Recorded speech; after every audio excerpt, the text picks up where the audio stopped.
스베덴 보리는 1688년 스웨덴의 수도 스톡홀름에서 출생하여 옵사라 대학에서 언어학, 수학, 광물학, 천문학, 신학 등을 수학했으며 자연과학을 연구하여 광산학자로서의 권위를 인정받고 뉴턴과 같은 최고의 과학자 반열에 오른 인물이기도 하였습니다.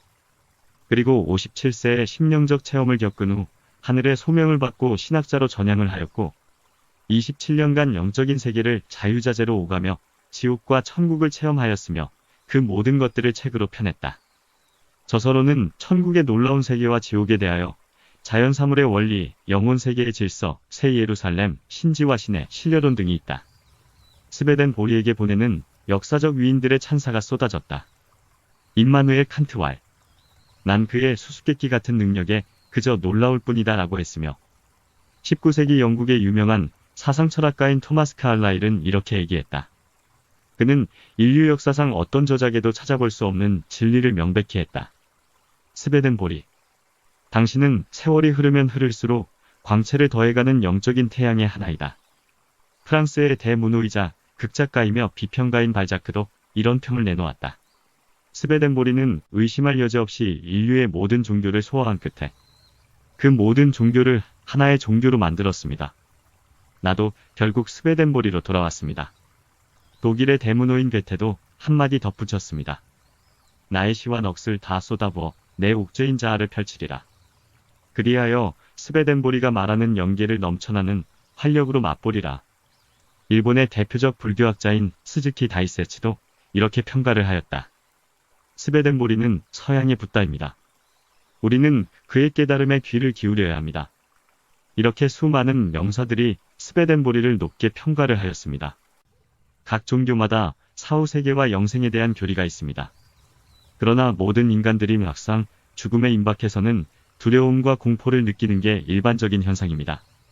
왜냐하면 그 어느 누구도 가르쳐주지 않았기 때문에 죽음에 대한 예행 연습을 전혀 할 수 없었기 때문입니다. 하지만 스베덴 보리는 27년 동안 영적인 세계인 하늘나라에 수시로 왔다 갔다 하면서 거기에서 듣고 보았던 사실들을 우리 인간에게 가르쳐주고 있습니다. 하늘의 소명을 받고 정말 샅샅이 조사하고 기록한 세계에서 유일무이한 기록물들입니다. 18세기 천재과학자 스베덴 보리는 1688년에 태어나 1772년에 84세를 일기로 사망하였습니다. 그러니까 우리나라로 치면 조선시대 숙종 때 사람입니다. 그는 57세의 하늘나라의 전지전능한 힘에 이끌려 지구상에 딱 한 사람 스베덴 보리가 그 특별한 능력을 부여받았습니다. 그는 거의 27년 동안 지상과 영계 저승을 마음대로 왕래하며 살았습니다. 그리고 그 체험을 과학적으로 분석하여 세상 사람들에게 알렸습니다. 스베덴 보리가 하늘의 소명을 받은 것은 그의 나이 57세였습니다. 그리고 그는 죽는 날까지 많은 사람들에게 인생의 중요한 진리를 선사하였습니다. 죽음의 공포를 극복하여 준 것입니다. 사람은 누구나 죽음 다음에 사후세계가 있는가에 대한 의문을 갖습니다. 지구 역사가 시작된 이래 수많은 인류가 지상에서 태어났다가 죽었는데 그들은 바로 소멸이 되고 말았는가 아니면 어느 다른 세계에서 살고 있는 것일까 하고 말입니다. 이따금 매스컴을 통하여 죽었다가 다시 살아 돌아온 사람들이 소개되기도 합니다. 하지만 그 사람들이 얘기하는 것을 자세히 들어보면 매우 단편적이고 믿기도 어려운 것들이 많습니다. 그러나 스베덴 보리는 근 30년 동안 사후세계를 마음대로 왔다 갔다 하면서 생활하였다고 하니 신기할 따름입니다. 스웨덴의 과학자 임마누엘 스베덴 보리는 영계에 감춰진 신비하고 놀라운 사실들을 우리 인간들에게 알리기 위해 하나님의 선택을 받은 사람입니다. 스베덴 보리는 1688년 1월 29일 스웨덴의 한 목사의 둘째 아들로 태어났습니다. 그의 아버지는 스웨덴의 종교 지도자 중에서도 주요 인사였습니다. 스웨덴 여왕으로부터 수도 스톡홀름의 스카라데 성당의 주교라 할 수 있는 대사교의 지위까지 오른 인물이었습니다. 당시 22세의 스베덴 보리는 아버지의 바램인 목회자의 길을 버리고 과학자의 길로 들어섰습니다. 그리고 당시 영국의 세계 최고 과학자인 만류 인력을 발견한 아이작 뉴턴과 교류를 할 정도로 유럽 최고 과학자의 반열에 올랐던 인물입니다. 스베덴 보리는 천재성을 발휘하여 우주 생성에 대한 연구를 하여 세계과학계에 큰 기여를 하였습니다. 그는 우주의 모든 창조가 우연이 아니며 반드시 우주가 있기 전에 제1원인이 있지 않으면 지구의 생성 자체도 불가능하다는 논문을 발표하기도 하였습니다. 그래서 그는 우주 생성에는 제1원인 즉 창조자가 있을 수밖에 없다고 인정한 최초의 과학자였습니다. 당시 그는 원자물리학 분야에 괄목한 성과를 냈으며 아인슈타인보다 무려 200년이나 빠르게 상대성 원리와 비슷한 논문 등 150여 편의 논문과 과학책들을 발표하였습니다. 우주 생성 이전에 무한한 에너지가 있었고 그 에너지가 우주 생성의 근본이었다라고 발표하였습니다. 그런데 57세 되던 해 그의 생애에 불가사의한 운명의 대전환이 일어났다. 영국 런던에서 진리의 계시자로부터 부르심을 받고 그날 이후 모든 과학의 손을 끊고 과학세계의 정반대인 신비의 세계인 영의 세계를 탐방하는 대영능자로 변신하였던 것이었다. 그리고 그는 주변에 있던 과학 관련 서적들을 모두 다 책상에서 치워버렸다. 나중에 이런 사실들을 안 유럽 과학계와 스웨덴 과학계는 한바탕 난리가 났고 유럽의 과학계는 스웨덴 보리가 다시 돌아와 과학계의 발전에 공헌을 세워주길 바랬던 것이었다. 그러나 스웨덴 보리는 이렇게 말을 남겼다. 나와 같은 과학자는 얼마든지 있을 수 있으며 또 나올 수도 있다. 그러나 내가 신으로부터 받은 소명은 내가 아니면 그 어느 누구도 할 수 없는 것이기에 나는 소명받은 일을 해야만 한다. 그리고 1745년부터 1772년 죽을 때까지 27년 동안 사후세계를 마음대로 왕래하며 수만 번 영계여행을 하며 보고 들은 내용들을 저술하였다. 유명한 저술활동의 기록은 천국과 지옥, 영계일기, 천국의 비의, 신의 섭리, 신의 사랑과 지혜, 영혼과 육체의 교류, 참다운 기독교, 결혼, 애 등 수백 권의 책에 이른다.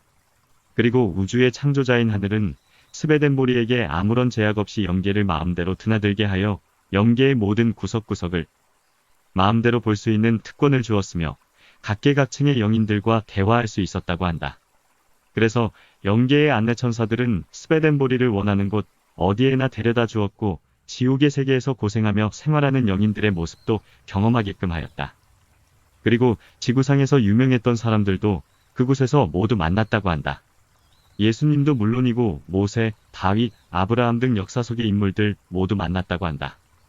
미국의 눈멀고 귀먹고 벙어리인 헬렌 켈러는 스웨덴보리의 저서를 읽고 다음과 같이 증언하기도 했다. 나는 하나님으로부터 버림받았기에 절망감 속에서 하루하루를 보내고 있었습니다. 그러나 어느 하루 스웨덴보리의 영계 탐험기를 읽고 더 이상 슬프지도 외롭지도 않았습니다. 나는 영원히 죽지 않고 사는 천국이 있음을 알았습니다. 그리고 나는 천국에 가면 더 이상 장애인이 아닌 것도 알았습니다. 그뿐만 아니라 내가 다시 젊음으로 돌아가 영생으로 살 수 있었음도 알았습니다. 그리고 내가 지상에서 사는 동안 무슨 일을 해야 하는지를 깨달았습니다. 그것은 내가 마음을 다하여 하나님을 사랑하고 내 이웃을 내 몸같이 사랑하리라는 뜻도 깨달았습니다. 아무튼 나는 그의 저서를 읽고 더 이상 죽는 것이 두렵지 않게 되었습니다. 스웨덴보리 사후 지금까지 200여 년 동안 얼마나 많은 사람들이 영계의 진리와 증언을 통해 천국을 알았고 천국의 안내서를 읽고 그곳에서 잘 살고 있다는 것이 너무나 다행이라고 생각합니다.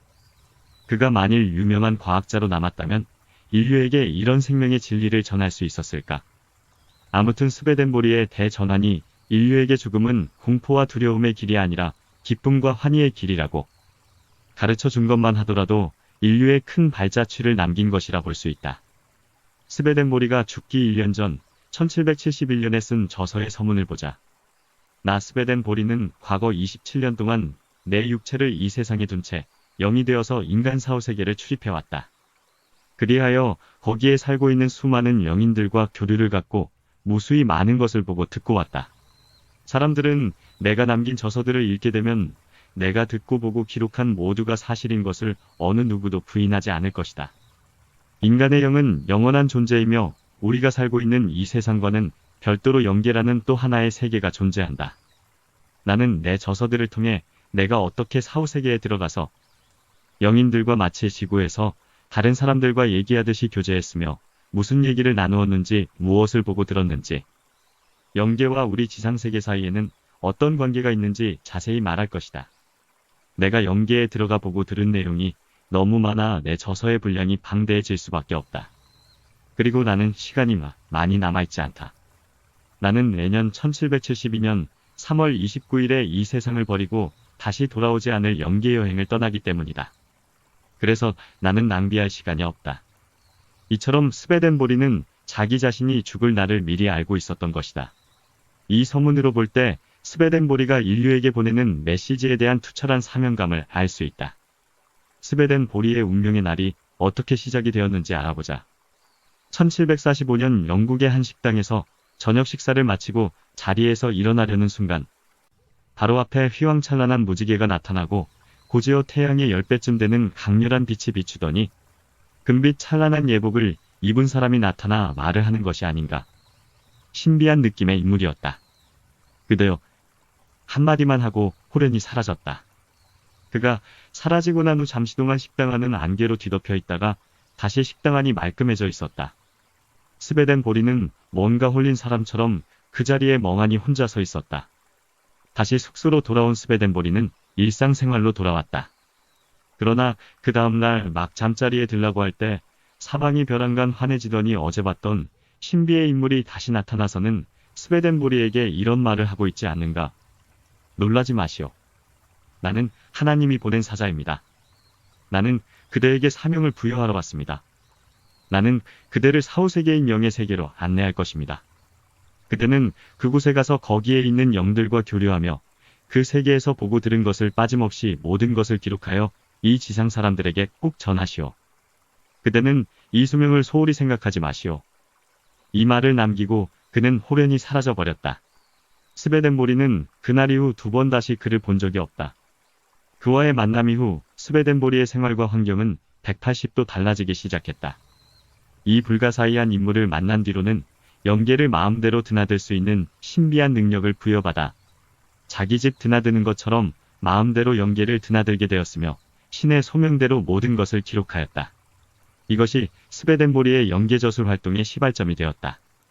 스베덴보리는 자신이 자유자재로 영계로 드나드는 기술을 죽음의 기술이라고 이름을 붙였다. 지상의 육체를 그대로 놔두고 영적인 몸, 즉 영체를 육체와 분리시켜 영인이 되어 영의 세계인 사후의 세계를 경험하게 되었다. 보통 일반적인 사람들도 이 죽음의 기술을 딱 한 번 경험한다. 바로 임종 때이다. 육체로부터 영이 분리되는 것을 체외이탈이라 부른다. 영이 유체를 이탈하는 것이 임종이며 그 영체는 영원히 자기의 육신으로 들어갈 수 없게 된다. 이것이 우리가 흔히 말하는 사망이다. 하지만 진짜로 죽는 것은 육신이며 진짜 자신인 영은 죽지 않고 영계로 훌훌 날아가 영계에 거주하는 것이다. 그렇다면 영체는 과연 무엇일까? 우리가 흔히 말하는 나는 누구인가? 이것은 바로 나의 영체를 말하는 것이다. 즉 나의 영혼이다. 육신은 영혼의 옷을 입힌 하나의 마네킹이다. 물론 각기 다른 모습의 마네킹일 뿐이다. 모든 인간들은 육체가 곧 나 자신으로 착각하고 있는데 사실 그 육체의 실제 주인은 그 육체 안에 동거하고 있는 영체 영혼인 것이다.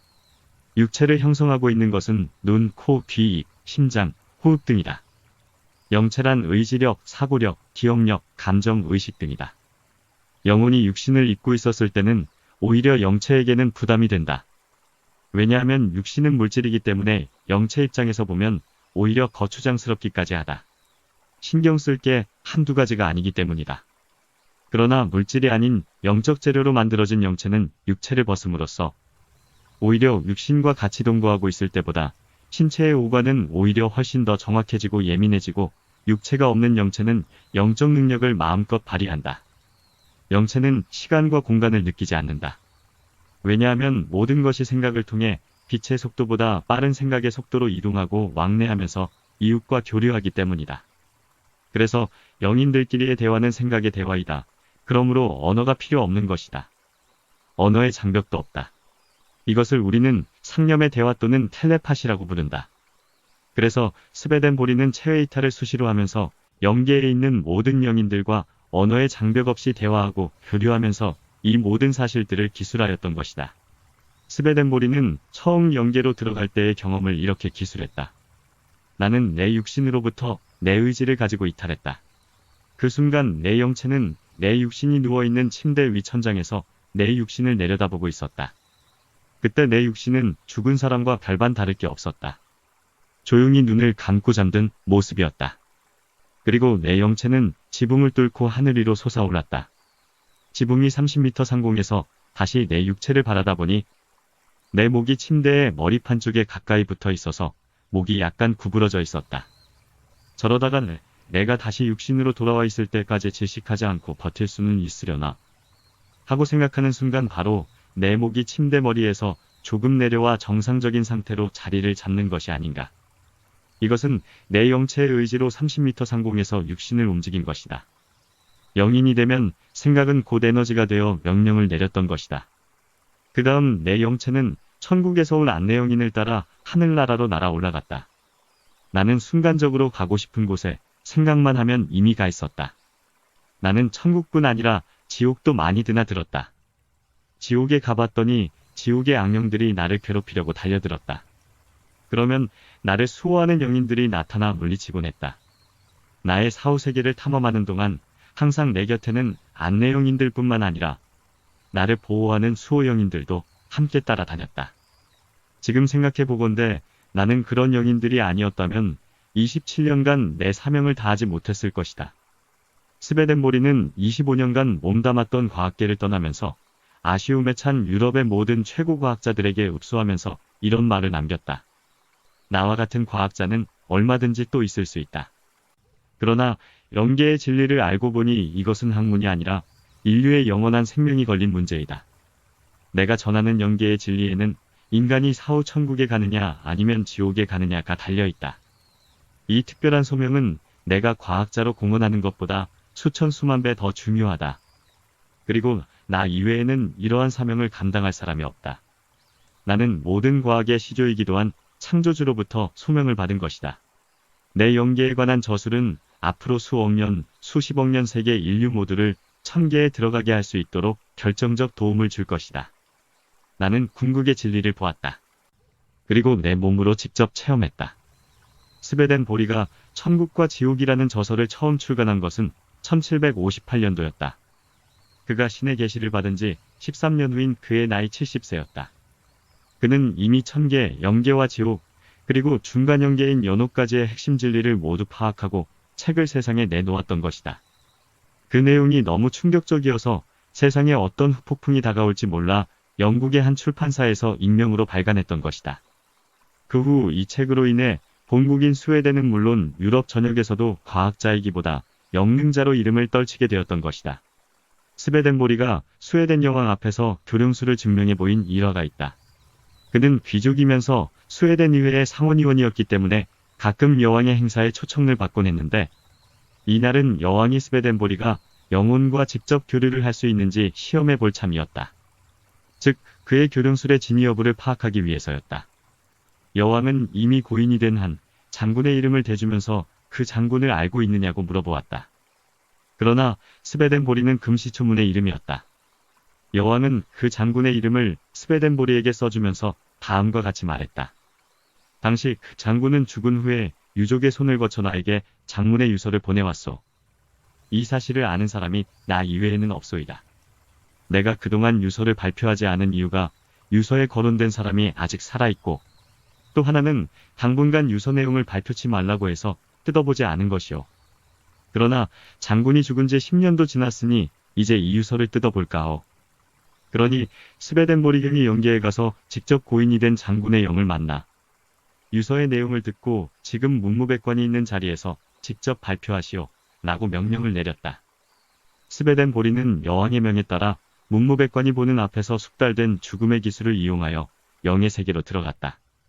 우선 장군의 구체적인 정보를 알려고 여왕의 영속에 들어가 대략적인 정보를 알아내었다. 아마 여왕은 자기의 영속에 스베덴보리가 침입한 줄은 전혀 몰랐을 것이다. 그리고 바로 그 장군의 영을 찾아 상념의 대화를 시도했다. 스베덴보리는 다짜고짜 그 장군에게 물었다. 그대가 장군 아무개씨 아니십니까? 맞소 라고 대답하였다. 유서의 내용은 당시 전투에서 혁혁한 공을 세운 부하가 있었는데 무공훈장을 받지 못해 섭섭하였는데 국가에서 보훈을 해달라는 내용이었던 것이다. 스베덴보리는 곧바로 지상의 세계로 돌아와 여왕에게 그 내용을 큰 소리를 보고를 하였다. 그 유서 내용과 비교해보니 완벽하게 일치하였다. 그 자리에 참석했던 여왕은 물론 문무백관들도 놀라 전부 어안이 벙벙하였다고 한다. 스베덴 보리왈 장군은 지금 좋은 곳에서 살고 계십니다. 제가 잘한 것은 아무것도 없습니다. 단지 고인이 된 장군의 말만 전한 것뿐이니 초능력이나 마술 등이 아니니 오해하지 마십시오. 라고 말했다. 여왕은 스베덴 보리를 칭찬하고 스베덴 보리는 여러 신하들의 박수갈채 속에 그 자리를 떠났다. 이러한 사실들이 전 유럽에 순식간에 퍼져나갔다.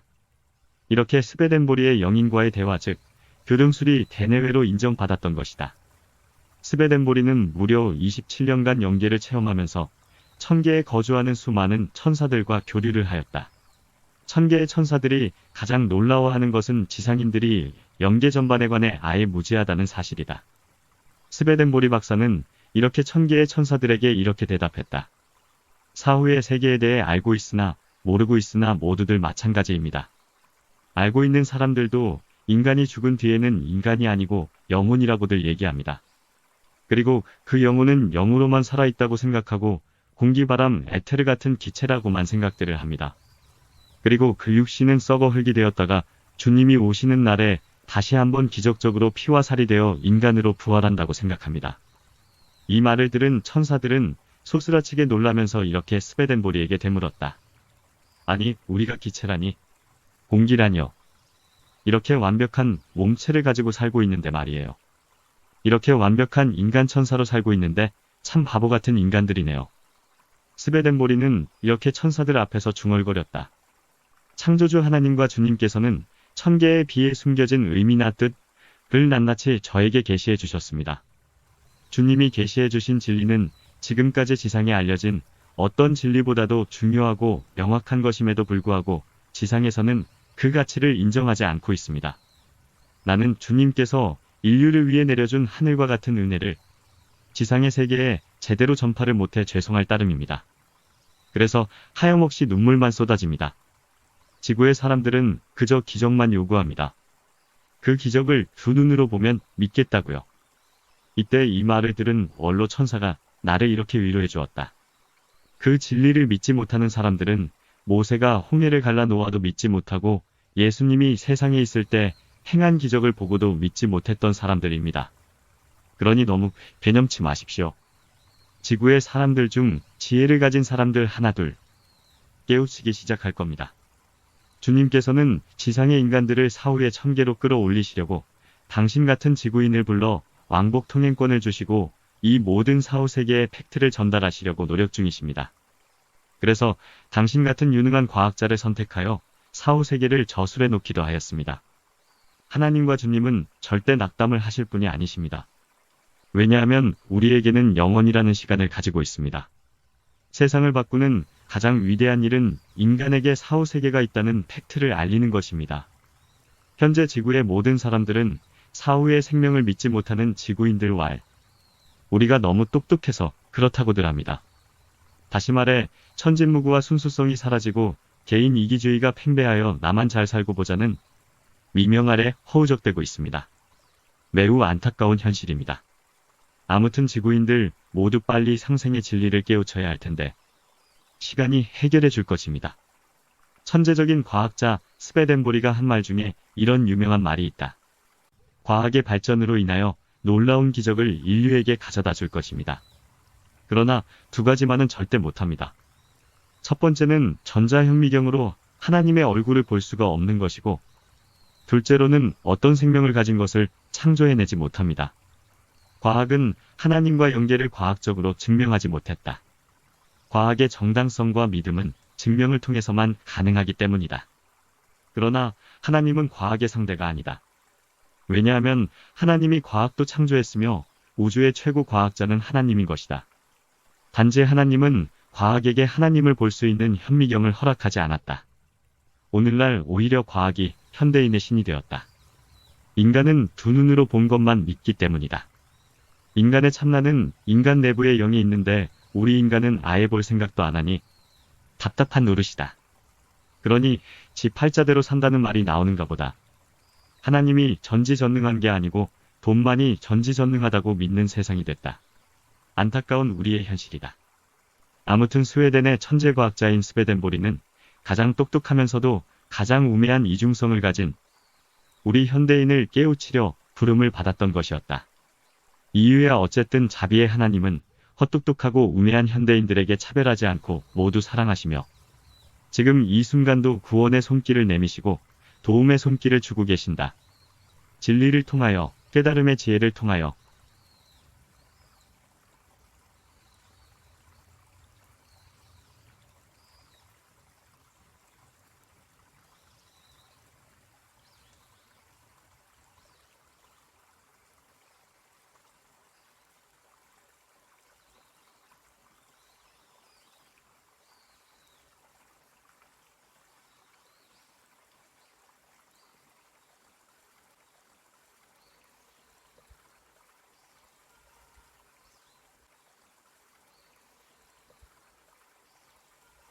감사합니다.